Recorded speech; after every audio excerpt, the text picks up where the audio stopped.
자, 사도의 신경 중에서 이제까지 배운 것 우리가 함께 암송했으면 좋겠습니다. 함께 같이 암송해 볼까요? 나는 전능하신 아버지 하나님. 시작. 나는 전능하신 아버지 하나님, 천지의 창조주를 믿습니다.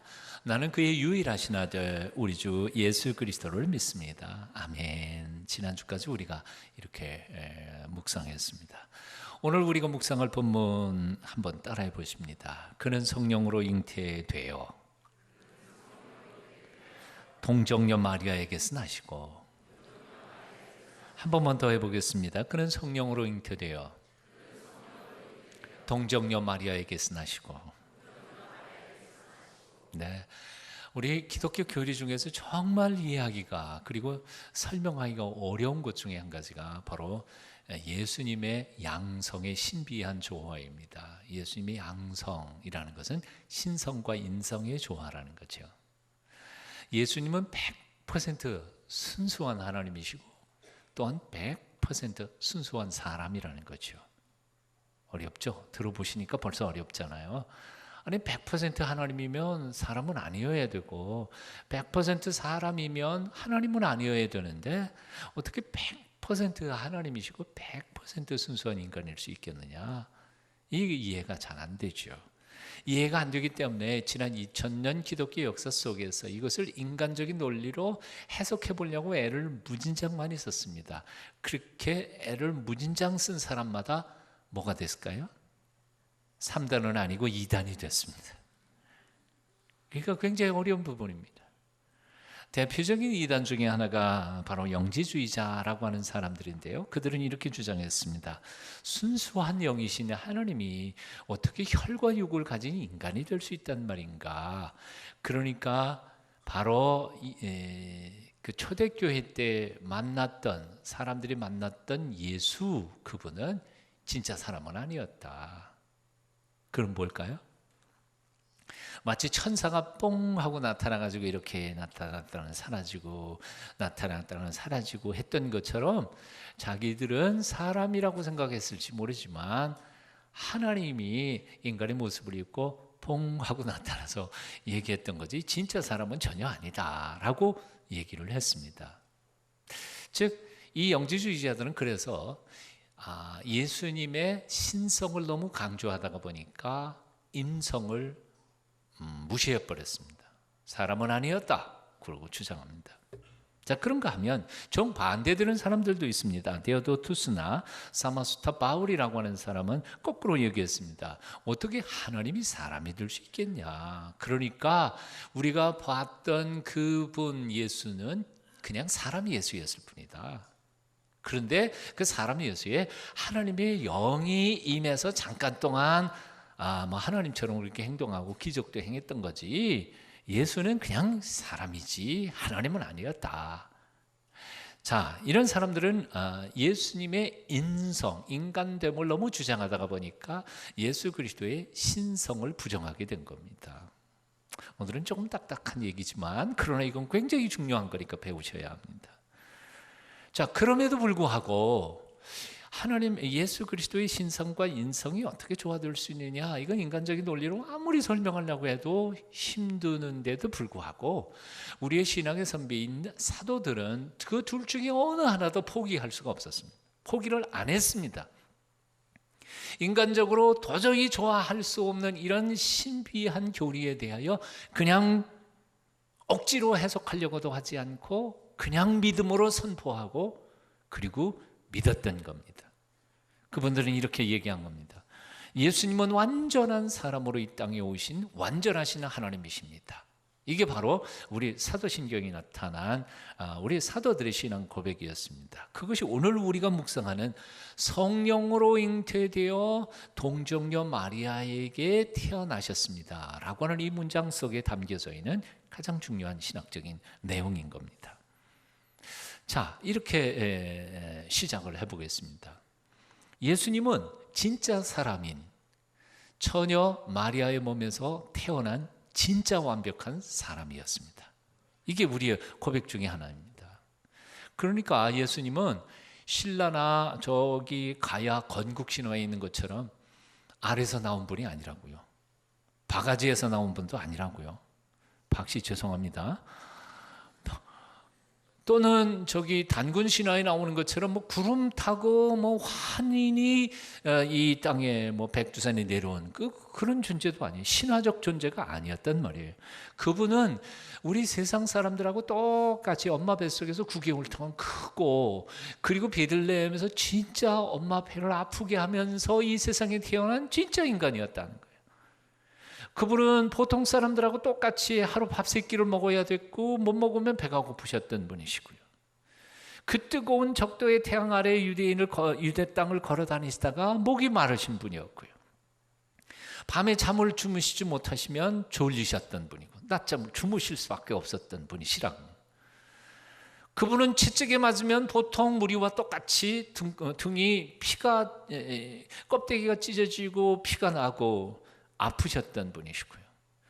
그분은 손과 발을 십자가에 못 박히실 때에 통증으로 신음소리를 낼 수밖에 없었던 우리와 똑같은 인간이셨다. 옆구리를 창으로 찌르실 때 옆구리에서 피가 나오는 진짜 사람이었다는 거예요. 옆구리에서 오일이 나온 게 아니에요.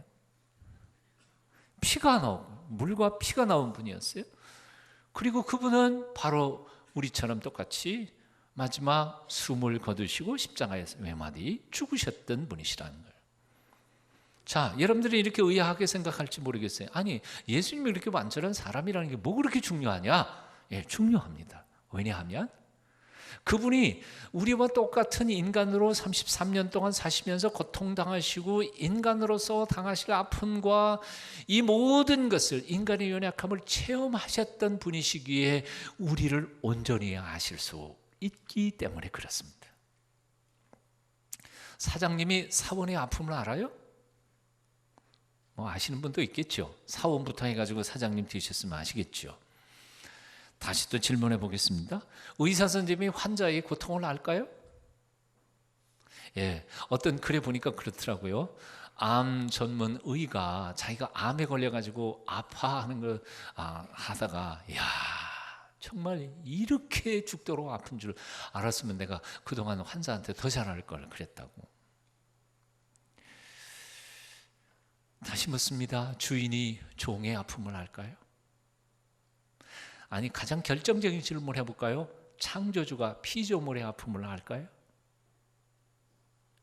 여러분, 우리 예수 그리스도는요, 저 하늘 꼭대기, 멀고 먼 저 하늘 꼭대기에 보호자 딱 해놓으시고 인간이 잘못하면 그냥 벼락 떨고 와서 혼만 내시는 전제주의 국가의 제왕처럼 인간을 통치하시는 그런 초월적 하나님이 아니라는 거예요.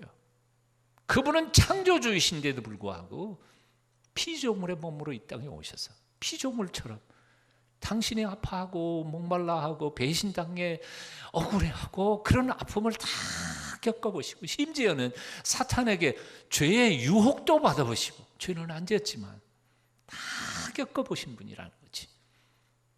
그래서 그분이 우리를 안다는 겁니다. 우리 인간에 대하여 하시는 게 아니라 인간을 아신다는 거예요. 인간의 아픔을 당신도 느끼신다는 거예요. 인간의 고통을 당신도 느끼신다는 거예요. 하나님이 어떻게 인간의 고통을 느낄 수 있어요? 없어요. 그런데 그분은 느끼실 수 있다. 왜? 완전한 인간으로 이 땅에 오셨던 분이시니까. 나는 너를 안다. 예수님께서 우리에게 그렇게 말씀하실 때 그거는 정말 주님이 우리를 아시는 겁니다. 믿으세요? 나에 대하여 창조주이시니까 뭐 다 그만한 지식 가지고 계신 분이니까 아시겠지, 그 정도가 아니라 내가 아픈 그 고통과 쓰라림과 배신의 고통을 그분 다 당해 보셨으니까 느끼신다는 거예요. I know about you. 나는 너에 대하여 아는 게 아니고 I know you. 너를 안다는 거예요. 박정호 씨가 부른 찬양 중에 이런 노래가 저는 너무 감동적이에요. 나의 은총을 입으니여 너를 아노라. 너의 마음을 내가 아노라. 나의 사랑을 아는 이여 함께 가노라. 내가 친히 함께 하노라. 내가 너로 편케하며 나의 모든 선함으로 너의 앞을 지나며 나의 이름으로 너를 지키리라. 나의 은총을 입으니요 나의 사랑을 아느니요 내가 너를 축복하노라. 아멘. 나의 은총을 입으니요 내가 너를 아노라. 너의 마음을 내가 아노라. 그렇게 말씀하실 때 예수님은 우리를 정말 아시는 것입니다. 인간의 몸을 입고 이 땅에 오셔서 인간의 모든 연약함과 아픔을 친히 겪어보셨던 주님이시기에, 그래서 나의 연약함 때문에 나를 온전히 더욱 불쌍히 여기시며 나를 보호하시고 지켜주시고 함께 하시고 같이 가시겠다는 약속이십니다. 믿으십니까? 이 믿음 가지고 살았으면 좋겠습니다. 예수님께서는 우리가 얼마나 연약하고 죄에 대하여 유혹에 대하여 얼마나 쉽게 넘어가는지를 잘 알고 계셨기 때문에, 그래서 십자가를 지시기 바로 직전 이 땅을 떠나기 전에 제자들에게 이렇게 약속하셨습니다. 나는 너희를 고아와 같이 내버려 두지 않겠다. 너를 돕는 보혜사 성령을 너희에게 반드시 보내겠다. 그가 너에게 오리니 그는 너희를 돕는 자라. 생각나게 하고 너희로 하여금 어렵고 힘들고 고통스러운 순간마다 너를 도와 너를 온전케 할 거다. 그런데 예수님께서는 약속만 하신 게 아니라 과연 오순절날 마가다락방에서 하늘에서부터 당신의 영이신 성령님을 보내셔서 그들을 감동케 하시고 성령의 능력으로 넉넉히 주의 백성들이 이 세상을 이기며 살아갈 수 있도록 더해 주신 것이었습니다. 이 사도 바울은 예수 그리스도의 영이신 성령님을 경험하면서 날마다 그 능력을 의지하면서 살아가는 동안에 이런 고백을 하게 됩니다. 여러분 잘 아시는 것지 않아요? 로마서 8장 26절, 이와 같이 성령도 우리 연약함을 도우시나니. 뭐라고요? 성령이 뭐 하신다고요? 우리 연약함을 도우신다. 우리 연약함을 도우시나니. 어떻게 도우시느냐 하면 우리가 마땅히 빌바를 알지 못하나 오직 성령이 말할 수 없는 탄식으로 우리를 위하여 친히 간구하시느니라. 인생에 너무 기가 막힌 일을 만나면요, 숨이 턱 받치면요, 기도도 안 나오잖아요.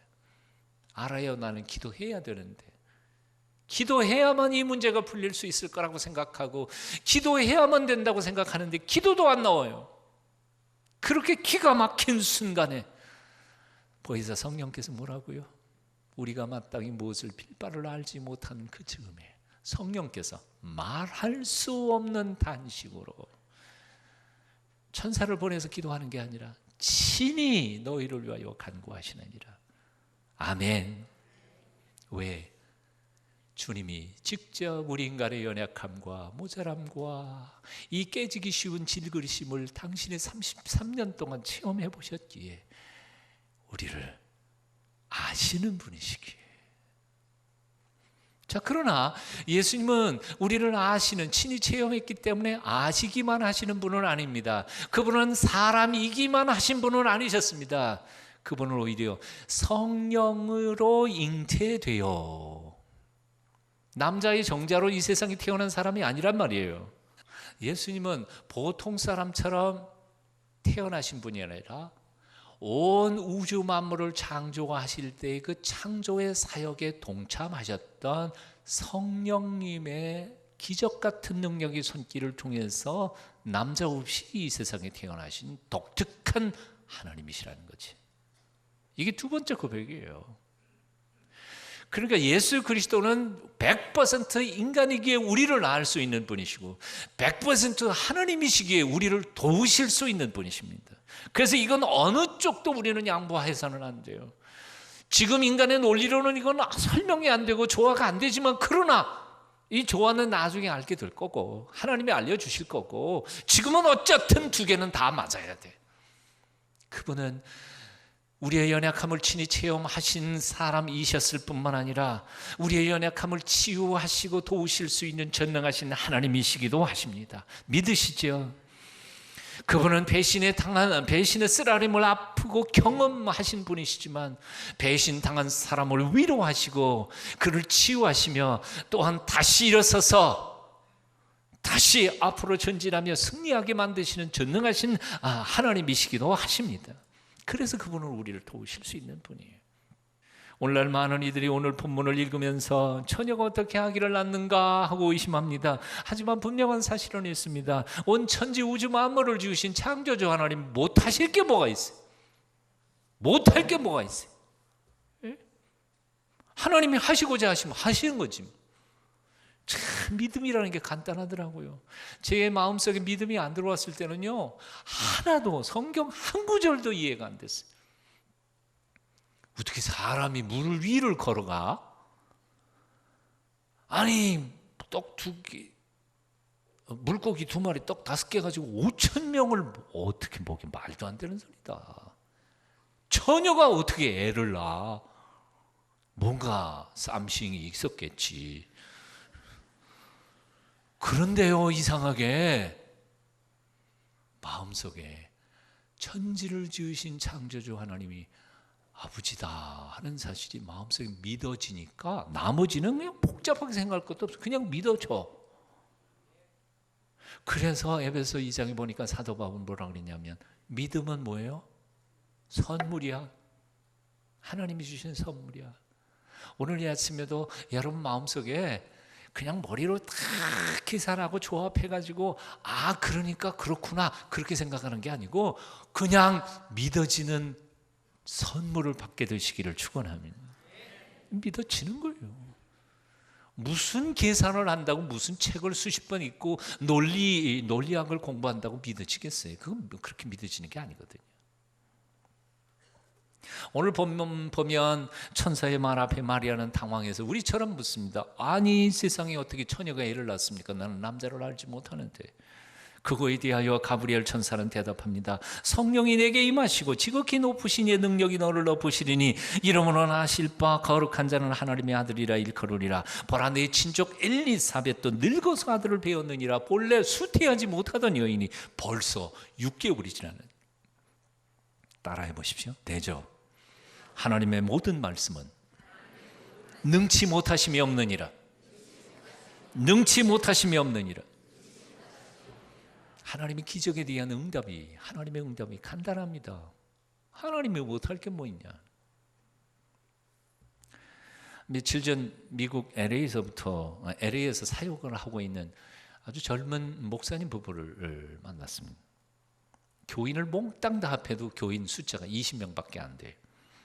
일주일에 주일 헌금 합계가 $450 평균. $4,500 아니에요? $450. $450면 한국 돈은 얼마나요? 예, 계산이 여러분들이 아세요? 저는 유치원을 안 나와서 계산 잘 못해요. 자, 그렇다고 해서 이 목사님이 무슨 대단한 돈 많은 사업가 출신이야? 그것도 아니에요. 돈도 없어요. 집 렌트비가 없어서 차압당해가지고 길거리에 쫓겨난 부부였어요. 아세요? 그런데 이 20명 교인들하고 목회하던 이 목사님이 오늘 기도하는데 하나님의 음성이 들렸어요. 야, 오병이어의 기적을 믿냐? 믿습니다. 그러면 네가 5,000명 먹여라. LA에 있는 그 노숙자들, 길거리 나가는 사람들, 배고픈 사람들 5,000명 먹여라. 예? 지금 어떻게 5,000명이면 그 음식 재료값만 해도 얼만데 우리 교회가 교인이 20명밖에 안 되는데 일주일 헌금이 450불밖에 안 돼요. 어떻게 그게 가능합니까? 주님께서 계속해서 명령하신 겁니다. 고민하다가 하나님의 명령이라고 20명 교인 앞에서 그걸 선포했습니다. 하나님이 우리 보고 5,000명 길거리 밥 먹이라 그러는데 20명 교인이 다 똑같이 미친 사람들이었습니다. 하나님이 먹이라 그랬으면 먹여야죠.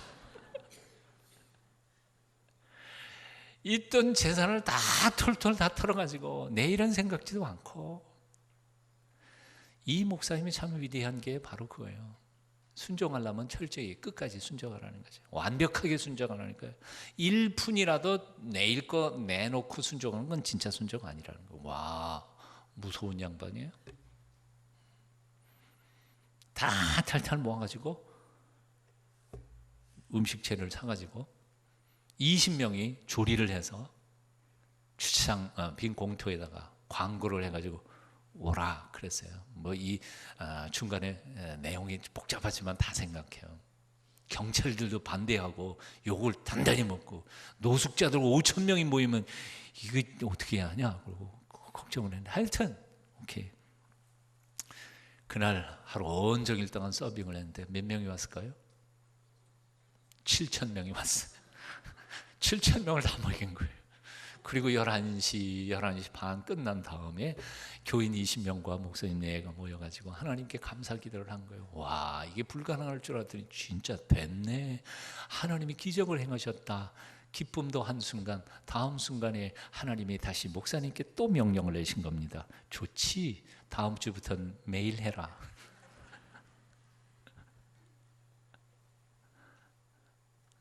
세상에 톡톡 털어가지고 다 했는데 이제 뭘 가지고 하냔 말이에요. 20명분도 없는데. 놀라운 일이 일어났어요. 그 다음 주부터 하루에 2,000명씩, 일주일에 한 번이 아니고 7일에 매일, 일주일에 7일 동안 매일 쉬는 날 없이 2,000명씩 지난 4년 동안을 계속해서 헤매긴 거예요. 2012년 식료품 값으로 150만 달러, 최소한 약 17억 원이 들어갔다고. 그것도 모자라서 매주 3만 가정에 식료품을 배달해주고 있다고.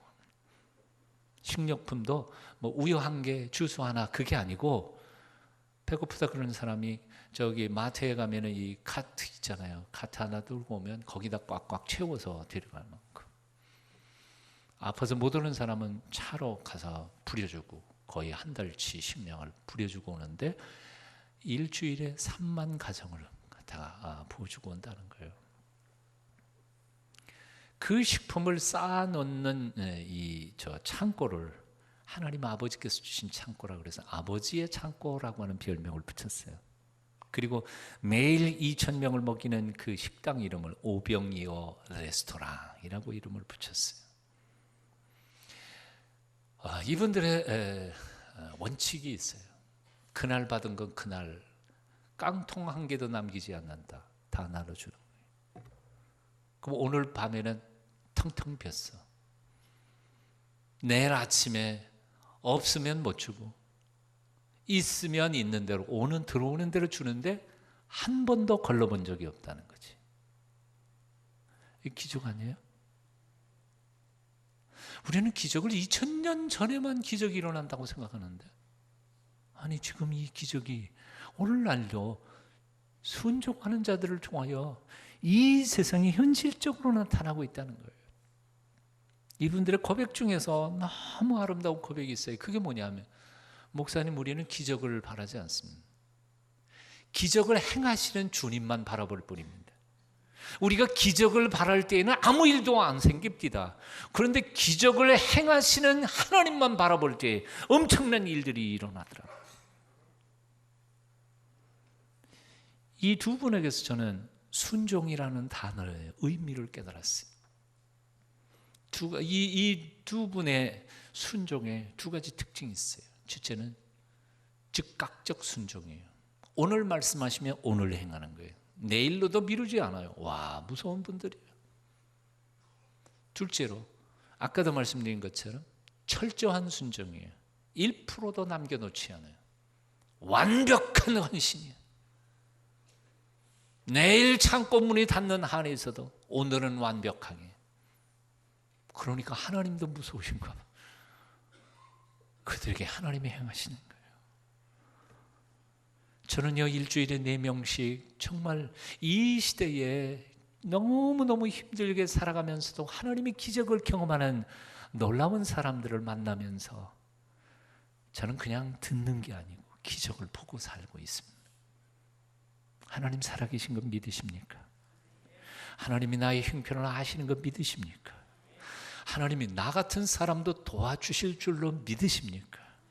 그렇다면 길은 하나밖에 없습니다. 내가 하나님을 온전히 신뢰하고 그분의 말씀 앞에 철저하게 순종할 때 나의 삶 속에도 하나님은 기적을 베풀어 주실 줄로 믿습니다. 어느 날 갑자기 처녀 마리아에게 천사가 나타났습니다.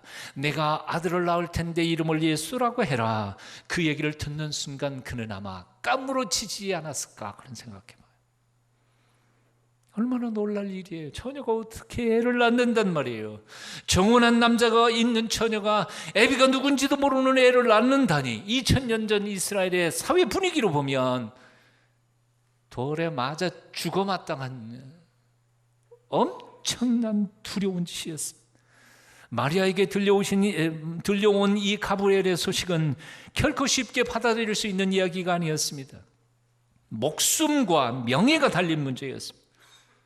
세상에 어느 누가 자기 얘기를 믿어주겠느냐 말이에요. 천사가 왔었다고. 누가 믿어요 그걸? 자기 약혼자인 요셉마저도 아마 믿지 않았을 거예요.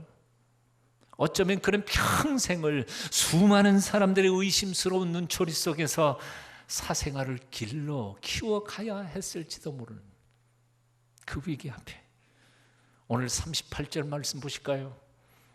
마리아가 가로되 주의 계집종이 오니 말씀대로 내게 이루어지이다 하며 천사가 떠나니라. 주님의 종입니다. 뭐 다른 거 할 거 없죠. 말씀대로 제게 이루어지십시오. 완전한 헌신, 죽음을 각오한 결단, 철저한 순종이었습니다. 이 순종을 통하여 하나님은 기적을 만드신 것이었습니다. 하나님의 기적은 결코 거저 생기지 않습니다. 누군가의 피눈물과 피땀 흘리는 기도와 헌신과 철저한 순종을 통해서만 하나님의 기적은 오늘날 우리에게 나타납니다.